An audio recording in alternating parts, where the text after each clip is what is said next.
last, and we're talking about the top line of names. This gives you two important pieces of information about the person.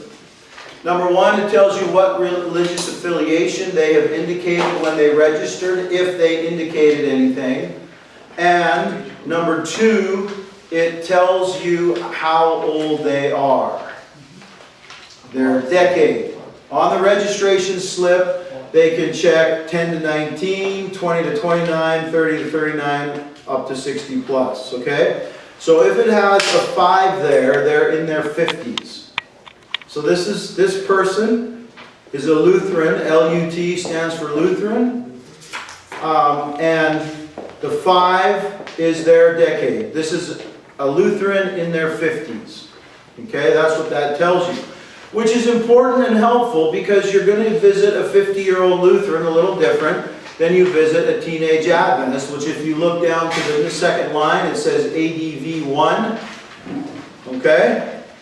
That's an Adventist who's a teenager.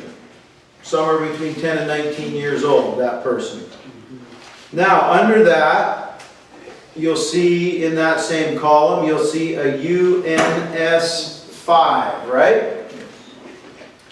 UNS means unspecified. So what that means is that when they registered, they left religious affiliation blank. They did not write anything there. Just a complete blank. So we don't know. But it has a 5 after it, so at least we know what age group they're in, right? They're in their 50s. So then, let's go a little bit farther down to about halfway down. You'll come to something that says NOC 3. Okay, I'm just past halfway down. I'm by Chris Hutchins' name. Which name? Oh, Chris Hutchins. Okay, Chris Hutchins, if you go across to that column that we're still talking about, religious affiliation and age group, you'll see NOC 3. Are you all with me? Okay. NOC stands for no church. The person actually wrote on, when it says religious affiliation, they put something like none, or they put nothing, no church, or maybe they put a line, they just put a line there like a dash. Whenever we get something like that, we enter it as no church. And you know what? I love to see that. The more no churches that I see on there, the better. Why? This is a seeker. This is someone who's open. This is someone who's not necessarily tied in to another church that may have a hard time breaking free of that, okay?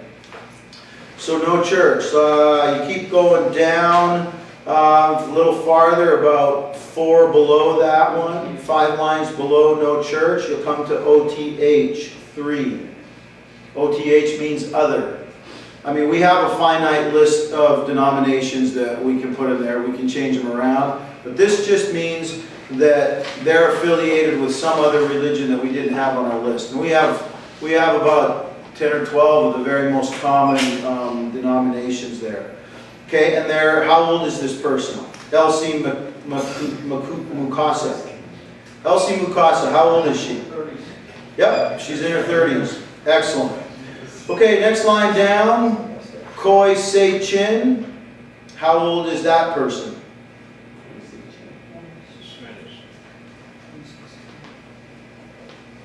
Okay. 20s? Yep, in the 20s. Do we know what religion Koi belongs to? Not clear, unspecified. That's right. They didn't tell us anything, so we don't really know what religion they belong to. Go down a couple more lines, you'll come to CHG, across from Grace Torlunki, all right? CHG 6. Church of God, in their 60s, right? And that's husband and wife right there. Same address, same last name, same church affiliation, same decade, age group. Okay? So you got that's church, or actually the husband doesn't have the same church. He just said he was a Christian. Then you come down the next line, it says PEN. What can you imagine that is? Yep, Pentecostal. If you see CAT, Catholic. If you see PRE, Presbyterian, good. If you see, now, NOC means that they have no church. Sometimes you will see an NOD, non-denominational. That's different than no church, okay? Very different. So when somebody writes their religious affiliation and they say non-denominational, we put NOD, which tells us that they're going to one of the probably mega non-denominational churches, okay? NOC means that they actually told us, I don't have a church. No church. Yes, J. Doe. So like sometimes whenever they put like their church's name, like a Bethel Bible Church or something like that, then we consider that as non-denomination? Probably. That's probably the thing that we would do, yeah. They don't tell us.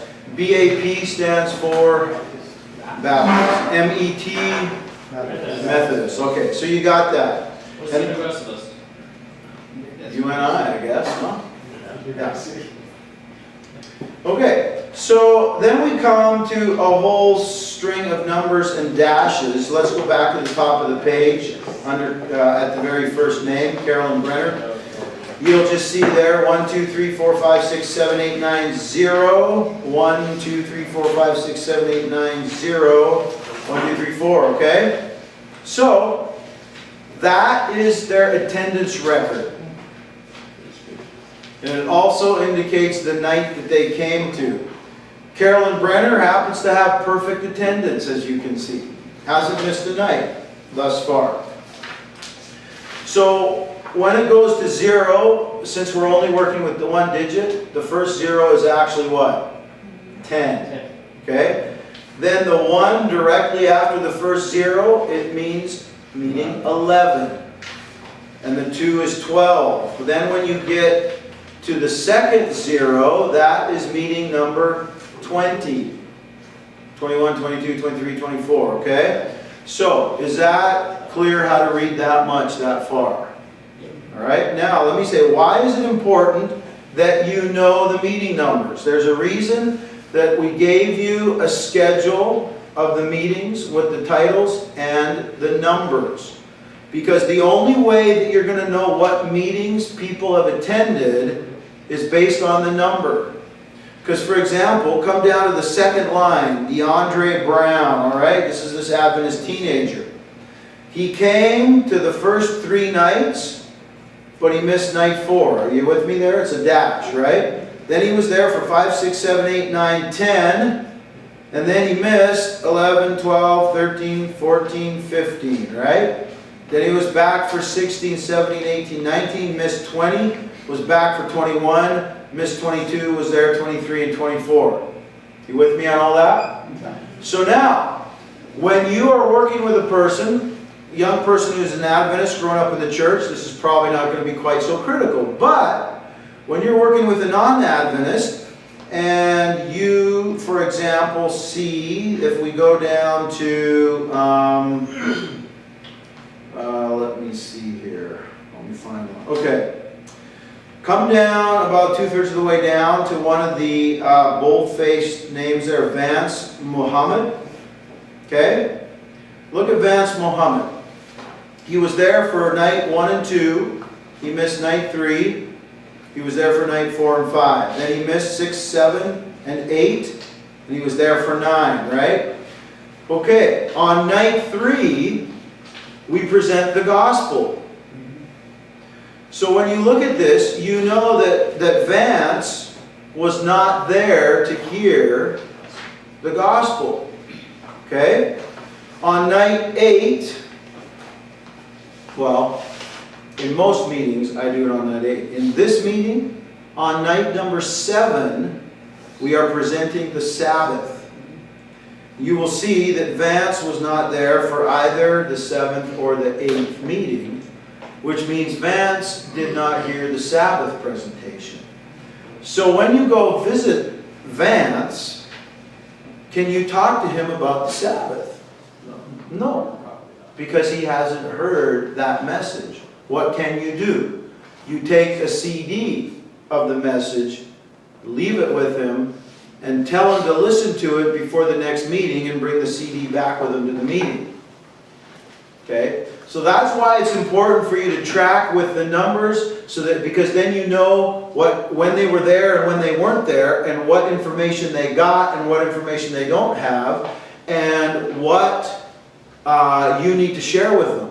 So you can plan. We'll have copies of the CDs of the messages. So when you look at your visitation list, say, okay, I need 3 CDs with this message to take with you to leave with people. Eric? And if they miss the gospel presentation, do we still also diagnose questions, or do they need to listen to that particular CD? No, on the gospel presentation, you can actually talk to them about the gospel. You can present Christ to them and do that. They don't have to listen to that presentation. Once we get past that, they do need to listen to the presentation. Before you talk to them about the Sabbath, they got to listen to it. Before we talk to them about the state of the dead, they need to listen to it. Okay, but on the gospel, you can present the gospel to them. You can share Jesus with them. You can still ask them diagnostic questions. But it will help you understand, hey, I can't assume because they didn't hear that presentation. So, again, that's why you need to track what meeting number and make sure you stick right with your schedule of the meetings, because it then shows you what meetings they were at, what presentations they heard, and what ones they didn't. Any questions so far on this? Okay? Clear as mud? Okay, after the attendance column, we come to the next column. If you're looking at Carolyn Brenner, the first record, it says G/ and then it's got a bunch of letters. Okay, this is where we enter 2 things. 1, their interest level, and 2, the decisions that they have made. In this meeting, after we present the Sabbath and begin clearing people on the Sabbath, we will start assigning them an interest level. And I'll describe that a little bit more when we talk about the Sabbath and how to classify interest levels. But it's simply done with an A, B, or C. And then the G is what they get once they're baptized. Okay? An A interest, they're easy to baptize. A B interest, they're going to be baptized, but they need a little bit of work. And a C interest, probably that's a tough decision to get by the time the meeting's end. Doesn't mean we can't keep working with them and they'll come along later, but in the course of the meetings, the C interest is a person that's probably not going to be ready to make that step, okay? G, I'll get your hand in a second. G means they're good. They got baptized, okay? Yes, sir? So for A, B, and C, is this an assumption? I mean, from the way that the person is talking, that they're leading you to. So A, for example, we're going to mark it as easy to baptize, but is this just from what we get from our conversation with them? No, there's going to be some things that I teach you to look for when you visit them, and I'm going to cover that next week. Specific things that help us know whether or not this person, we can classify them as an A or a B or a C interest. There's some clear indicators, okay? Good question. So that's for next week. Then the letters mean this. The C stands for Christ. This means that they are clear on the gospel. They have accepted Jesus. They understand salvation by grace through faith. Just because a person marks on their decision card that they have accepted Jesus, we don't automatically put a C in their report. It's only after you visit them and talk to them and find out for sure that they understand that they're only saved through righteousness by faith, that you will put a C down on your report form, which is the next sheet of paper there. We're going to talk about that in a minute. You will write a C down there, and that will tell me they've accepted Christ. We'll then enter it into the computer, and it will show up on your next report, all right? S, when we're dealing with the Sabbath, there are 2 separate decisions concerning the Sabbath. One is a decision that I do understand that the Sabbath is on Saturday. That's one thing, that people understand that concept. But it's another entirely different thing for them to keep the Sabbath. Are you following me? It's one thing to know something in your head, but it's actually a completely different thing to do it. And so we divide the Sabbath decision into two. S means they understand the Sabbath is Saturday. K means they are committing to keep the Sabbath. K stands for keep, Sabbath. Okay? And then B stands for baptism. T stands for tobacco or any kind of an addiction. You're visiting this person, find out they're smoking, find out they're drinking, I don't know, cocaine, whatever the case might be. We'll put a T there. Then A stands for Advent, the second Advent. They're clear that the rapture is not a biblical teaching. That's what A stands for. D means that they're clear about the state of the dead. D is for death. And U means that they have made a decision to unite with the Adventist church. U is for unite. Okay? Then you see after that H12, H17, so on. That gives me two pieces of information. That means that they were visited after the 12th meeting. Now, they were visited before that, but since this column can only handle 3 records like that, the earlier records drop off as you keep adding new visits in, okay? So, that helps us know when this person's been contacted and probably what we've been able to talk about. Do you have any questions about how you're going to read your visitation list when you get your printout with your names on it? Any questions about any of those columns? Is there a cheat sheet for the abbreviations? Yes. Sorry? Do you have more of that? Yeah, I've got one more copy here.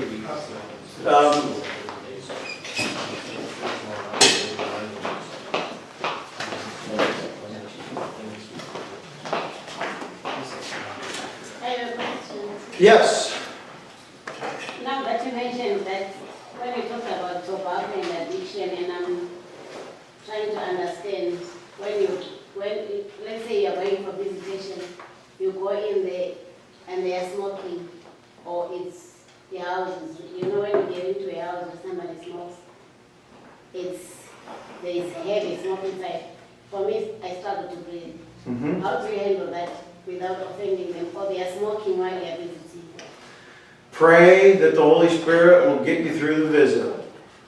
That's the best thing. I have a cat allergy. Some houses I go into, it's bad. Okay, but what I find out, the Lord, when I'm on evangelistic visits for souls, He protects me. I survive. Okay, so you ask the Lord to put a protection about you, Stella. He'll take care of you. So yeah, you don't sit there and ask people if they have addictions. It's with smoking, it's usually pretty obvious. You can just indicate that. With drinking, that's not always so obvious or whatever else. But what I do in one of my decisions, when we do the baptism decision card, response card, we also give people an opportunity to let us know if they're struggling with an addiction that they would like to overcome, such as tobacco or alcohol or pornography or something, okay? So I say that as part of my appeal in the message. And they'll mark the box on their card, and then when we see that, then we would say, hey, we noticed that you marked that you had some kind of an addiction that you would like some help with. Can I ask what that addiction is? So then, they'll tell you or whatever, and then we go from there. But yeah, you don't go asking about addictions, but we do give people the opportunity to mark that on the response card so that we have an idea of how to work with them. Because we want to work with them and help them with those addictions prior to their baptism. Okay? So let me take you over to the last sheet of your packet, because this goes hand in hand with your visitation list. This is the report form, the visitation report form. And these abbreviations, there's a key there that's going to help you with all of them, Valerie. Okay? So let me tell you how this report form works. You put your team number on it. You can also put the name of your team, one of your names or whatever. Because sometimes I can't even read what, what my visitation people write on their report forms. Okay, very good. So the left-hand column is registration number. When you're visiting someone, I want you to put their registration number there. That is the easiest and quickest way for me to find them in the computer, is by their registration number. How do you know what their registration number is? Quiz time. It's in that blue little, But you're not going to have the blue book. oh, okay. So how do you know what their registration number is? It's on this sheet that goes It's out. on this sheet. Which column is it? Second. Oh, yeah. Second column. Second column is 4 digits. That is their registration number, okay? So if you're visiting Carolyn Brenner, you're going to take that number, 3660, and you're going to put it in that column under registration number, okay? Now, let me clarify something though. Don't write all the names down here that you're planning to visit before you go and do the visit. Okay? Because here's how we keep track of visits. The only visits that we record are actual visits that we make with people. Okay? So if I go to visit Carolyn Brenner and she's not home, I don't fill out her name on the report. Okay? There's nothing to report. Now, do I bless you because you went to visit her? Yes, I do. Does God honor you because you went to visit her? Yes, I do. Do you get the satisfaction of checking that off on your visitation report? No, you don't. Okay? So all you record on this report is actual visits where you make contact with the person. That's what we do. So registration number, then you can also put their name, and that's important. We need both pieces of information. Why? Well, sometimes the registration numbers get typed in wrong. Finger slip, and the number is wrong. Okay? Then if I go looking for that registration number, I can't find it. Or it's assigned to a different person, or whatever the case might be. So also, sometimes I might not be able to read what you wrote. And I can't figure out the number. So the name is a backup way for us to try and find and identify that person in case a registration number is inaccurate or unreadable or something like that, okay? Are we clear on the first 2 columns? Yes, Stella? So on the name, when do I verify it? Since when I'm going to the visit, do I ask them to verify their name? No, you don't have to ask them to verify. What I'll just usually say, you know, when I go in and say, oh, it's really great to be able to spend some time with you today, Carol. Okay, because I got their name off the visitation list, and when we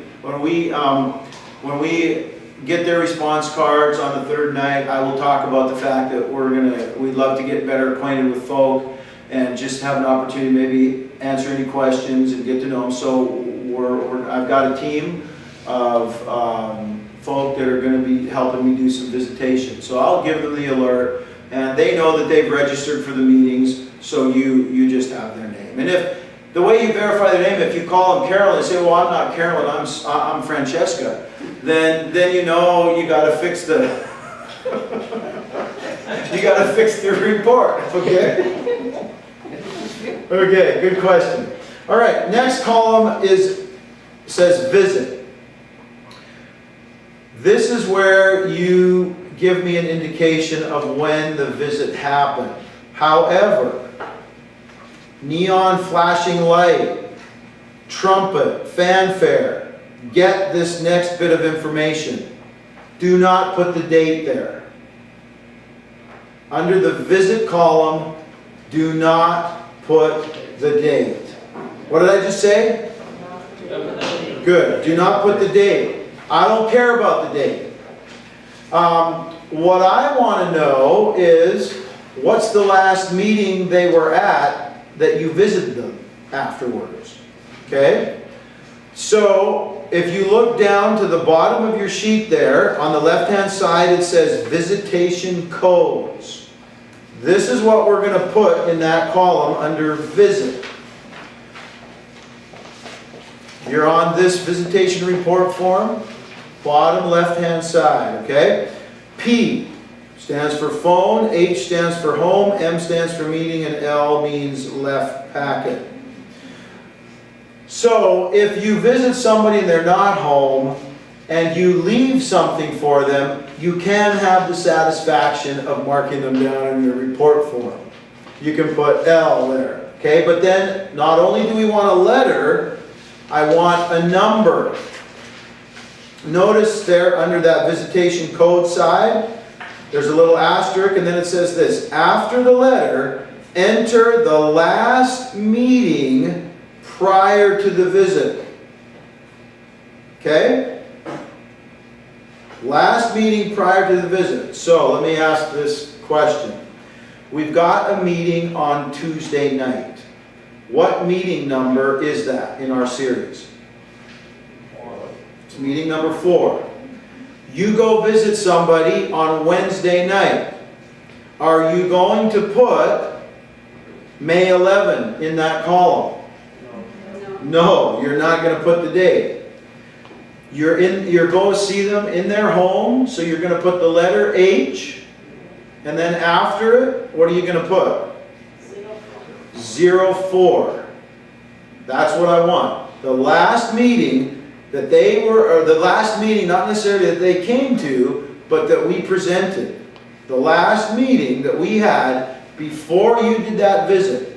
So if you're going on Wednesday night, after we present, I'll get your hand, it is after we present the 4th meeting, Wednesday night, it's H04. Wednesday night when we go visit, same code, H04, because we haven't had another meeting yet, right? Eric, question. Okay, so you said we could drop off a packet. So the first time we go to their house, they're not home, we can just leave a packet? No. If you want to take a brochure and leave them a little note, yeah, you can leave a little note. Say, hey, I'm Eric from the prophecy meetings that you're coming to. Stop by to get a better acquainted. Sorry I missed you. Hope you can be at the meeting whatever night. That's all you need to say, okay? But yeah, we'll talk about those follow-up visits then afterwards. So you got that example. Now, if you visit their home after night 8, which most of the time is the Sabbath presentation, you would enter H08. As I said, in this meeting, the Sabbath presentation is on night 7, so that code would actually be 07. Okay, any questions about that column, how to enter your visit that you make? So if you go back to your visitation list, the legend sheet, and look at Carolyn. One question. Yep. I just realized. So I noticed there's an option for phone. And so talk to me about that, knowing that I thought you were only knocking at doors and Okay. That is a last ditch effort option. If you've stopped by a home 3 times and you've never found them home, and you've been there in a weeknight evening, and here's what I'll do if I have time, and I try to plan this out.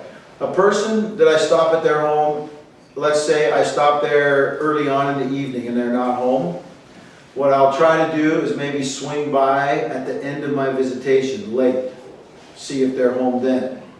So if I've tried to catch them at home and they're not home early and they're not home late, and I try this during the week, then I will try to make sure I go see them on the weekend.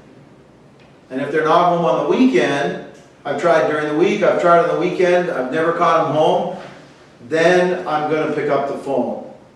Okay, and I'm going to call.